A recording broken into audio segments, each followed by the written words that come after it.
Alright guys, continue on with lesson 1, section 1.1. Just a couple more examples. Remember that when you had a linear function, if it was a positive linear function, if the slope was positive, then you know the line went from left to right, it went up. If it was a negative slope, then obviously this guy came down from left to right. Negative. Same thing when you have any other function. When you have a quadratic function. A quadratic function, the graph is a parabola. It could be anywhere. Down here like this, whatever. If it's positive, it is opening upward. And if it is negative, it's going to open downward. Just like a negative slope. And the same thing with our absolute value functions. If you have a positive absolute value, it will look like that somehow maybe. And if you had a negative absolute value, it'll look like that. The negative is the a. If you have f of x is equal to a negative absolute value of x, that's what that would be. Let me check and make sure my video's okay, and it's a little bit off, isn't it? So let me change this a little bit. Come this way. And let me change this a little bit. Bear with me here. It was off quite a bit, wasn't it?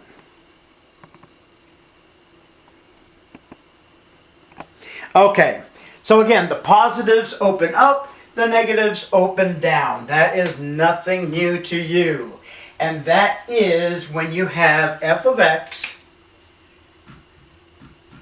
is equal to a times the absolute value of x minus h plus k. When you have a negative, that's the negative a, would be a negative 1 in this case. So, for examples,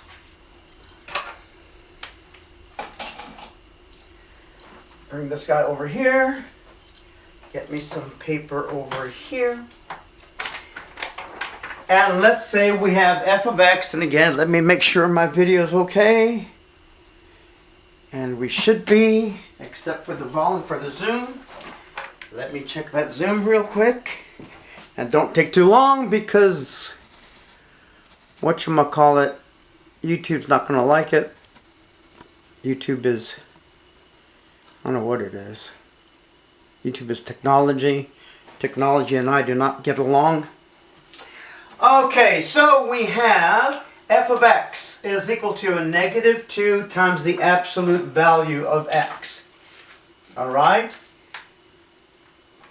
So this is going to be example number 6. F of x is equal to the negative 2. Is that what I said? I said negative 2 times the absolute value of x. Alright, remember our parent function. Our parent function was, I'll put that in blue here, if I have blue.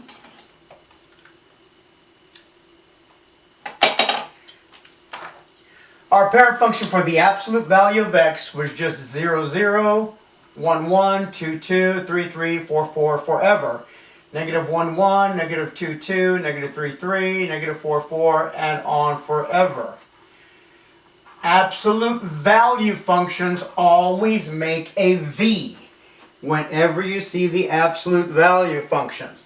Alright, now this guy is a multiplier. Since it's negative, I know it's going to open downward, and that 2 is a multiplier. So this point right here, the 1, 1, multiply that by a negative 2. So when x is 0, 0 times the negative 2 is still 0. This guy, 1, 1 times a negative 2. So when x is 1, we come down 1, 2. When x was 2, we went up 2. So that is going to be, that negative 2 times 2 is a negative 4. It's just a multiplier. 3, 3 times a negative 2 is 1, 2, 3. times negative 2, 1, 2, 3, 4, 5, 6. And then on the other side, you just have your points over there. Notice that I am not making a XYT chart. I am just using the points that I know for the absolute value function. That's a horrible looking absolute value, but you know what I'm doing. You're using straight edge. These problems right here, I forgot to mention, are going to be on Canvas, a worksheet basically. You are to do all of the work on your own paper, read everything on Canvas, and we'll talk about that, and be sure you do that correctly. Alright, the next one. Let's say we have the absolute value of a negative, f of x,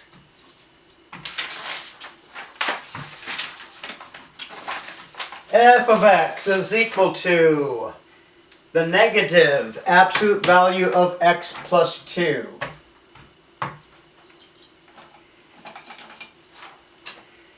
Example 7.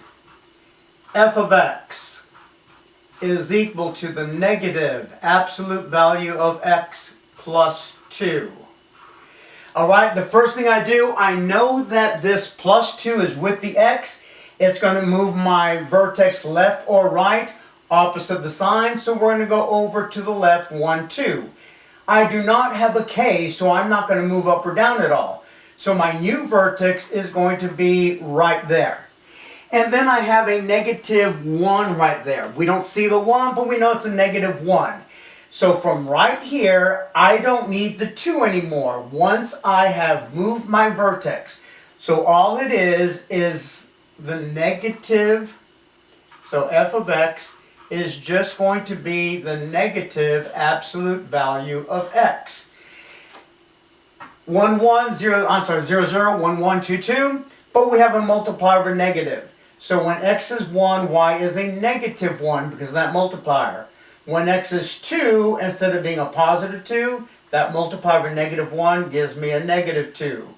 So on and so forth. And on the other side of your axis of symmetry, it works the same way. Come down that way, come down that way. Alright? Easy enough.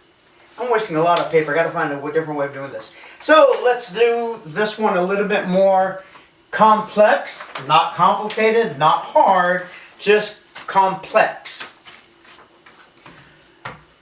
And this guy is going to be negative 2 times the quantity x plus 4 squared. This is example number 7, I believe. So f of x is equal to a negative 2 times the absolute value of x plus 4 quantity squared, that is a 2 right there, quantity squared plus 3. Putting everything together for this function. We know right away that my parent function is a quadratic function because of that 2 exponent. It's going to be a parabola as we graph it. First of all, let's find the vertex. The vertex is always going to be h, comma, k. That's where our vertex is going to be. So the h, remember, is going to be that negative 4, 1, 2, 3, 4, and a positive 3. So in this case, my vertex is negative 4, comma 3. H, comma, k. So negative 4, 1, 2, 3, 4, and up 1, 2, 3. There is my vertex. Once I've got that vertex down, I don't care about that 3 anymore. I don't care about that 4 anymore. So all I have left is a negative 2 times x squared, times that parent graph. So remember the points for a quadratic. For a quadratic, it is always 0, 0, 1, 1, 2, 4, 3, 9. But in this case, you have that multiplier of a negative 2. So 0, 0, 1, and instead of 1, it's times a negative 2, so it comes down 1, 2 units. When x is 2, y is usually 4, but now we have that multiplier of a negative 2, so it's 8. So come over 2 and down 1, 2, 3, 4, 5, 6, 7. Oh my gosh, I gotta pretend like I'm not using glasses. 1, 2, 3, 4, 5, 6, 7, 8 right there. Then don't forget you have your sister points on the other side of that axis of symmetry. Over 1, 2, and this guy is over 1, 2. And that is my parabola. Ooh, that was horrible. That is my parabola going through my points. Let me make sure I have this correct. And over 1, 2, and over 1, 2. I just missed my point here badly. Alright, so that's all you have to do. Find that vertex, and then use that multiplier, and you ought to be in good shape. 0, 0, 1, 1, 2, 4, 3, 9 are the only points you need to remember for any quadratic once you move the vertex. Just remember those points, and if you have a multiplier, multiply it. Alright, don't forget I want these on a clean sheet of paper. Put your name legibly in printing form, printed form, so that I can read it. First and last name. Alright, see you guys later.